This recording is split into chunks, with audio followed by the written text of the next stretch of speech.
ingin dipuji, dihargai, tidak akan barokah itu. Karena di akhirat justru akan berat tuntutan bagi orang yang punya jabatan tapi kelakuannya tidak sebanding dengan amanahnya.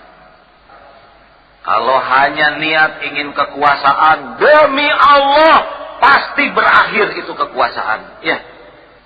Kalau ingin kekayaan, demi Allah kekayaan tidak akan dibawa mati.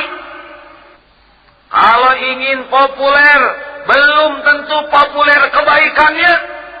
Bisa jadi yang populer aib dan keburukannya. Luruskan niat. Jadi untuk apa nih? Kalau kita mau jadi pemimpin, mudah-mudahan kalau toh saya bisa membantu bangsa ini, misalkan saudara jadi kandidat, membantu masyarakat menjadi lebih baik, silahkan ya Allah. Tapi kalau kemampuan saya tidak memadai, jangan biarkan jadi fitnah. Niat salah, kelakuan pun akan salah. Niat datang ke majelis, mau apa?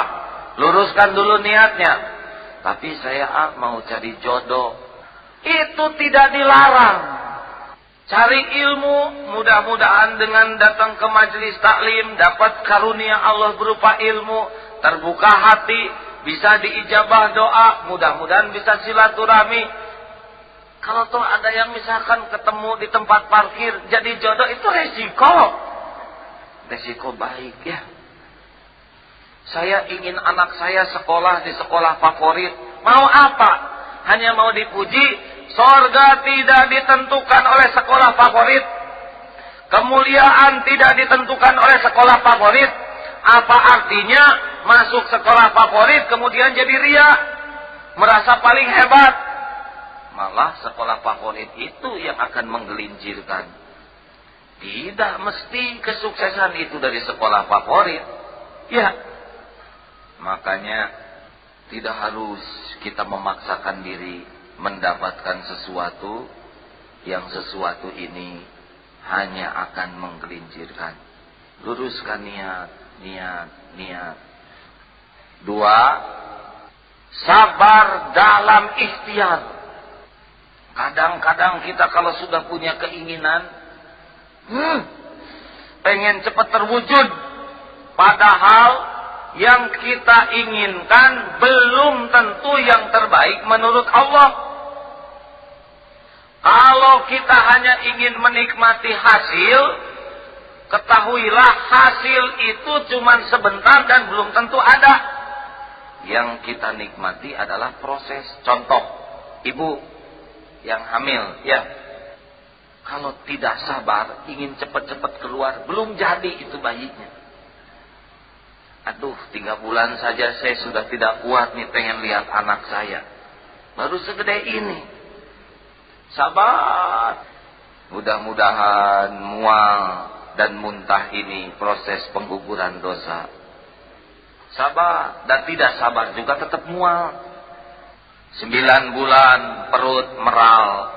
Harus rela, tidak mungkin hamil perutnya tidak meral. Ya, ya Allah.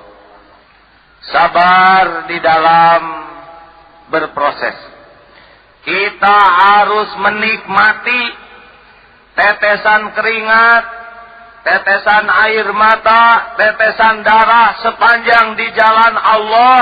Walaupun belum sesuai hasilnya, semuanya ada ganjarannya. Bekerja, suami membanting tulang, dapat uang, habis uangnya seketika dipakai membayar anak, itu tidak rugi. Walaupun baru dapat uang, habis. Bahkan belum dapat uang, sudah habis juga. Saudaraku, jadi misalkan sabar di dalam berproses ini penting. Karena kalau orang tidak sabar ketika hamil, tidak sabar ketika melahirkan, terus apalagi yang akan dinikmati dalam hidup ini? Sabar ketika melahirkan, semuanya jadi amal.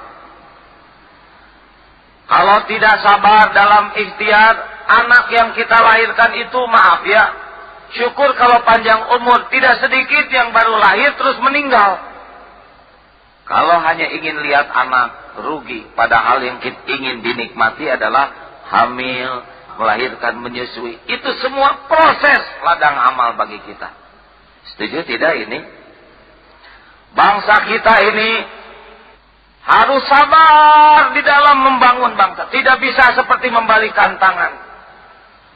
Mati-matian kita sekarang ingin bangsa ini baik. Enggak, butuh waktu. Kalau kita tergesa-gesa, malah tidak jadi apa-apa, malah nambah masalah. Ya, sabar, sabar.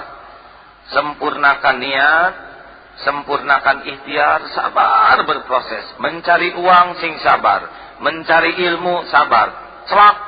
Celak seperti tetesan air, lama-lama akan berlubang itu batu. Yang kita butuhkan dalam membangun bangsa ini kesabaran di dalam berproses. Tidak seperti membalikan tangan.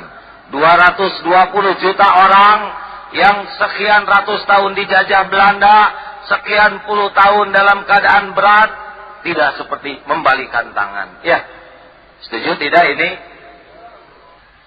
Harus sabar. Nah, mulailah memasuki yang ketiga, yaitu sabar. Dan ini merupakan gongnya. Sabar ketika mendapatkan hasil. Hasil yang cocok ataupun hasil yang tidak cocok.